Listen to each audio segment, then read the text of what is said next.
sécurité des Français en France, notamment, c'est sa responsabilité esthétique. Et pour parler avec les ravisseurs ont été engagés sous l'autorité de M. Charles Pasqua, et il est rapidement apparu que la seule solution pour sauvegarder les vies humaines était de décider l'assaut. C'est donc ce que j'ai décidé.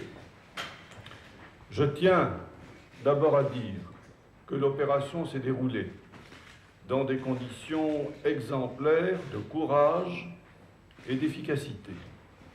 Et je tiens donc à remercier toutes les forces de l'ordre, et spécialement le GIGN. Et nous avions donné comme instruction, le Premier ministre et moi-même, d'intervenir dès lors que la vie des otages serait menacée. Et lorsqu'à 17h, nous avons entendu 2 coups de feu, eh bien nous sommes immédiatement intervenus.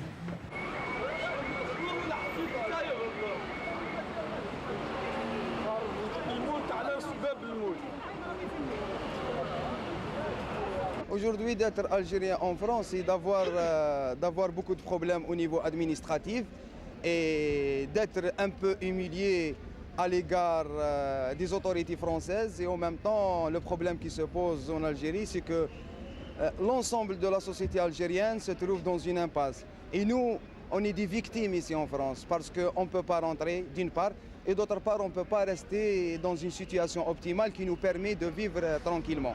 Écoutez, Charles Pasqua, tout le monde le connaît.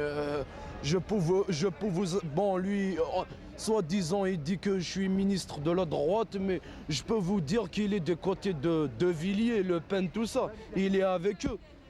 Voilà, qu'est-ce que ça veut dire, Pasqua?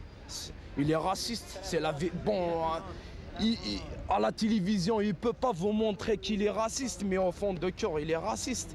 Bon, il faut suivre très bien la politique française. Quand il parle à la télévision, il ne se montre pas qu'il est raciste. Il dit voilà, sauvegarder la République, les lois de la République, machin. Mais si on va au fond de lui-même, il est raciste. D'ailleurs, le dernier scrutin là en 93 pour Maastricht, d'ailleurs, lui, il était aux côtés de Le Pen. Ils ont voté non, non pour l'Europe.